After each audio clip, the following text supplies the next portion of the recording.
ধর্ষকদের গুলি করে মেরে দেওয়া উচিত, এমন একটা ভয় কাজ করা উচিত যাতে এই ঘটনা কেউ করার কথা না ভাবে। সাংসদ দেব।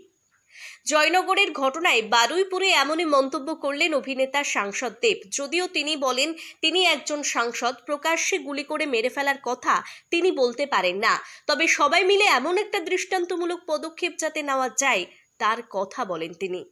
নিজের ছবির প্রচারে বারুইপুরে আছেন অভিনেতা দেব ও পরিচালক সৃজিত মুখার্জি। 8ই অক্টোবর মঙ্গলবার পঞ্চমীর দিন মুক্তি পাচ্ছে দেব অভিনীত ও প্রযোজিত টেক্কা। এই ছবির প্রচারেই শনিবার বারুইপুর শো হাউসে আছেন তিনি। টিকিট কাউন্টার থেকে এই ছবির অগ্রিম টিকিট বিক্রি করেন তারা। সিনেমা হলের মধ্যে অনুরাগীদের সাথে দেখা করেন, কথা বলেন, এমনকি তাদের সাথে ছবিও তোলেন।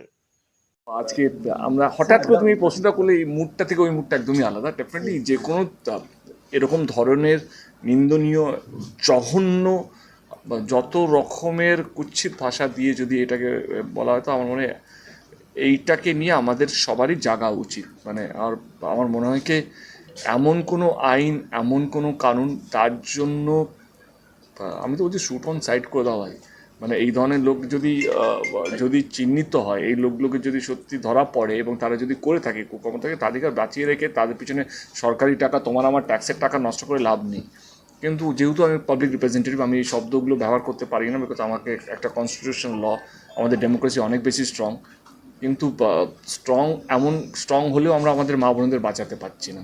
এটা সত্যি আমাদের ভাবার বিষয়। এবং আমি যেহেতু একটা পাবলিক রিপ্রেজেন্টেটিভ, আমারও অতটাই দায়িত্ব, আমাদের সবার ভাবার বিষয়, সমস্ত দলের ভাবা বিষয়, কে মানুষের মধ্যে ভয় না থাকলে এই ধরনের ঘটনাকে আটকানো যাবে না। এমন কিছু নিয়ে আসতে হবে, এমন কিছু করতে হবে যেখানে এই মানুষগুলো এই যে মানসিকতা নিয়ে ঘোরে তাদের মনে ভয় ঢোকাতে হবে। তার জন্য সরকার বলো, প্রশাসন বলো, কনস্টিটিউশন বলো বা আমাদের কোর্ট বলো, সবাইকে একসাথে এসে এমন কিছু করতে হবে, এই মানুষগুলোকে চিহ্নিত করে তাদের পিছনে সরকারি টাকা মানে না খরচা করে এমন কিছু শাস্তি দিতে হবে যাতে অন্য মানুষ মানে করা তো দূরে, ভাবতেও যেন তাদের মধ্যে যেন ভয়টা থাকে। সুস্থ থাকতে কে না চায়, কিন্তু দিনের পর দিন সুস্থ থাকতে চাইলেও যেন সুস্থ থাকা আর হয়ে উঠছে না। কারণ বিভিন্ন জায়গা থেকে সুস্থ হয়ে যাবেন এমন প্রতিশ্রুতি পেলেও মেলেনি কোনো সুধা। আপনি ভাবছেন কোথায় যাবেন, কিভাবে সুস্থ থাকবেন, এমন নানা প্রশ্নের সম্মুখীন হচ্ছেন। কিন্তু ভাবুন তো, এমন কোনো ডাক্তারবাবুর সন্ধান যদি আমরা দিই আপনাকে, যেখানে গেলে আপনি ম্যাজিকের মতো সুস্থ হয়ে যাবেন, কেমন হবে? হ্যাঁ, আপনি ঠিকই শুনেছেন, চিন্তার কোনো কারণ নেই, সেই সন্ধান দেব আমরা আপনাকে। কথায় আছে ডাক্তার হলো ভগবান, তবে সেই ভগবানের সন্ধান কজন পায়? আজ আমরা এমন একজন ডাক্তারবাবুর অর্থাৎ ডক্টর সন্তুদের সঙ্গে পরিচয় করিয়ে দেব, যেখানে রোগী ম্যাজিকের মতো সুস্থ হয়ে যান। এটা কোনো গল্প নয়, এটাই বাস্তব।